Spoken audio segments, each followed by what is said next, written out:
상주 인원 15,000명인 정부 세종청사에 근무하는 보건복지부 공무원이 코로나19 확진 판정을 받았습니다. 이 확진자는 줌바 강사의 수강생으로 세종청사 안에서 근무 중인 공무원이 확진 판정을 받은 건 이번이 처음입니다.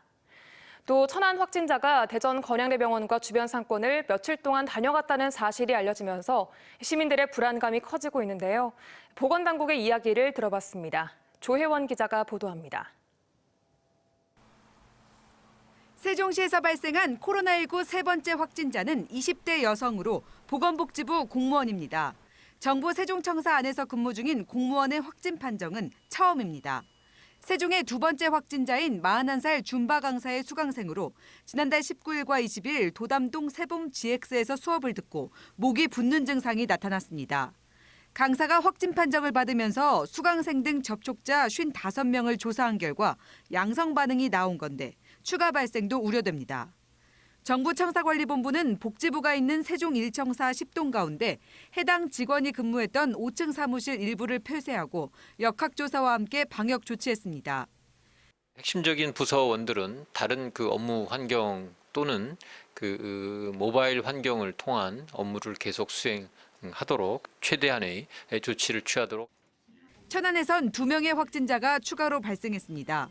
기존 확진자의 가족인 31세 여성과 또 다른 38세 남성입니다. 이로써 충남 확진자는 94명, 대전 18명, 세종 3명으로 우리 지역 확진자는 모두 115명입니다.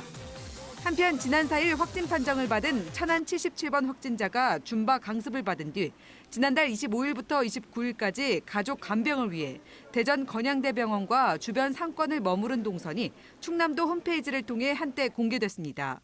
이 사실이 알려지면서 병원 방문자와 인근 주민들의 우려가 쏟아졌고 대전 지역 병원임에도 대전시에서 공개되지 않은데 불안감도 노출됐습니다. 동선이 지금 병원이잖아요, 이게. 아무리 다른 시에서 나왔던 확진 환자라도 지금 대전 시민은 알고 있는 분들이 거의 없거든요. 저도 SNS에서 알았거든요. 대전시는 증상 발현 하루 전 또는 무증상일 경우 확진 판정 하루 전부터 공개한다는 지침에 따른 것으로 병원 역시 해당 병동에 대해 철저히 조치했고 과도한 불안감 조성을 우려해 동선 공개를 자제했다고 설명했습니다.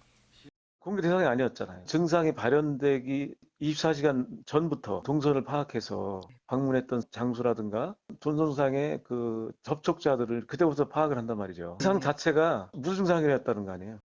병원 측도 CCTV 확인 결과 이 여성이 계속 마스크를 쓰고 있었고 의료진과 접촉자를 모두 검사한 결과 전원 음성으로 나왔다며 방역도 강화해 걱정할 필요가 없다고 당부했습니다.